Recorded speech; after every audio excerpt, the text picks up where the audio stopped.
Se trata de una plaga que puede provocar un alto daño en la fruta, deformándola parcialmente o reduciendo drásticamente su tamaño, y que además tiene una incidencia sobre la producción total muy alta. Podemos llegar a tener un destrío de hasta el 80% de la fruta.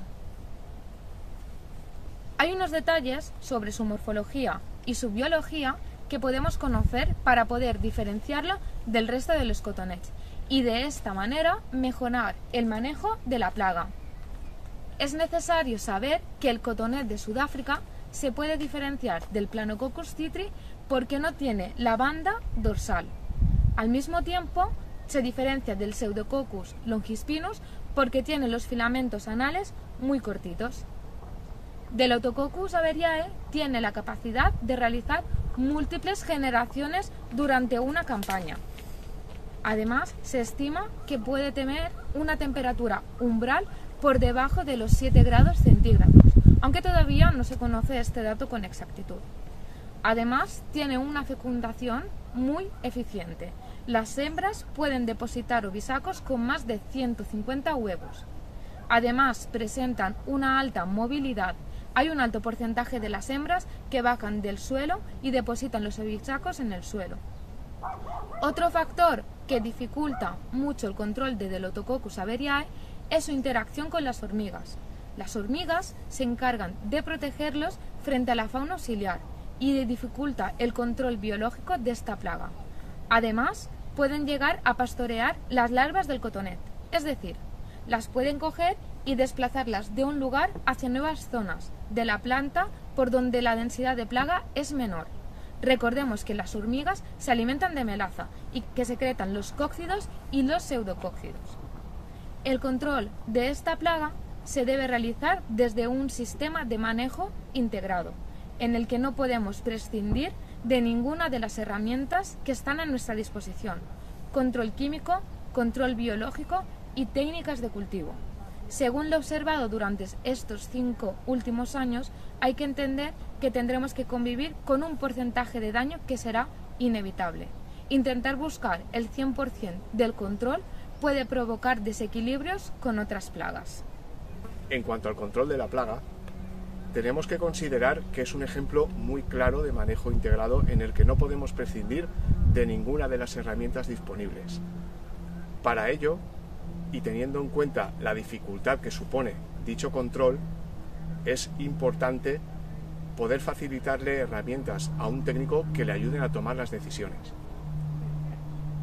En ese sentido, un técnico debe de poder responder a estas dos preguntas: ¿cuándo intervengo y con qué intervengo? Para responder a la primera pregunta nos basamos en 3 puntos. El primero es la temperatura. En explotaciones donde se pueda instalar una estación agroclimática, puede calcularse la integral térmica, considerando 0 grados como temperatura umbral y considerando desde el 1 de enero que cuenten esos grados de la integral.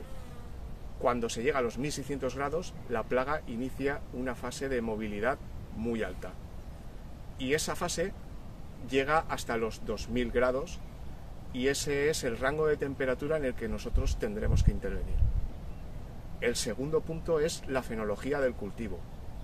Básicamente tenemos que considerar que hay que proteger un periodo fenológico que es el que va desde el BBCH 65, que es el 50 o el 60% de pétalos caídos, hasta el BBCH 73, que es cuando ya está finalizando la caída fisiológica de los frutos.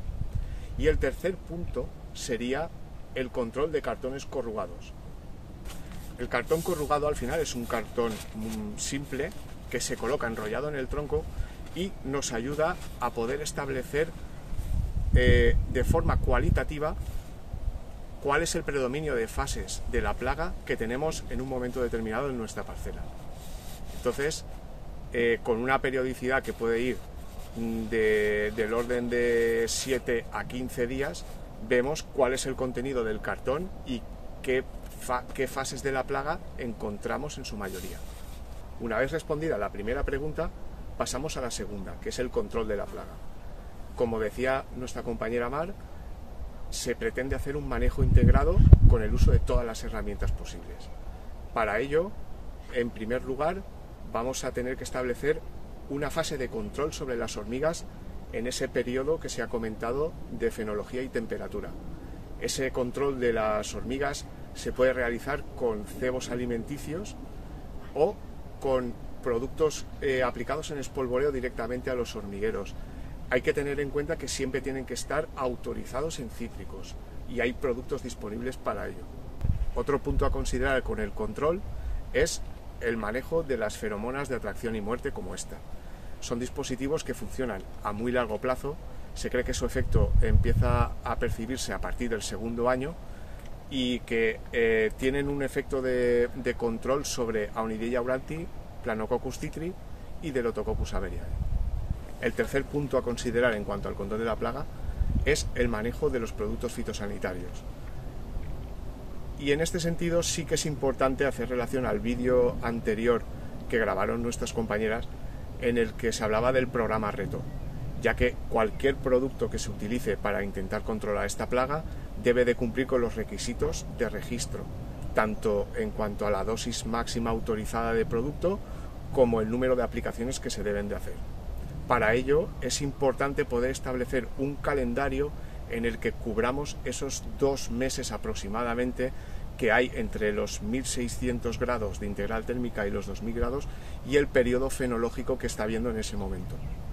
En relación al control que se establece con productos fitosanitarios, podemos remarcar la importancia que tiene el uso de productos con un efecto coadyuvante como pueden ser los aceites vegetales o los aceites minerales.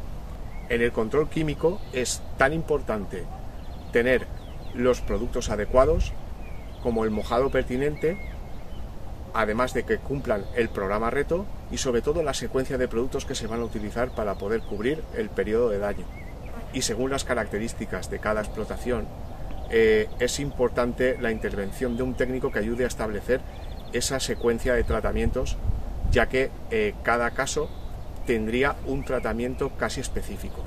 El cultivo de los cítricos suele constituir un ecosistema bastante complejo en el que conviven muchos insectos. Unos pueden ser plagas y otros pueden ser enemigos naturales, tanto depredadores como parasitoides y tanto específicos como generalistas. En este contexto es muy frecuente que se den situaciones en las que con muy poquitas intervenciones químicas o incluso sin ninguna intervención química seamos capaces de mantener un nivel muy bajo por daños de plagas. Por último, quiero llamar la atención sobre la situación en aquellas zonas citrícolas en las que todavía no se ha instalado la plaga, en las que veo que es importantísimo la detección precoz. Es importantísimo y no se deben escatimar esfuerzos en localizar la plaga lo antes posible, porque cuando esta es incipiente es cuando realmente los métodos a los que hacíamos referencia antes, los métodos culturales, control biológico, etcétera, cobran verdadero sentido.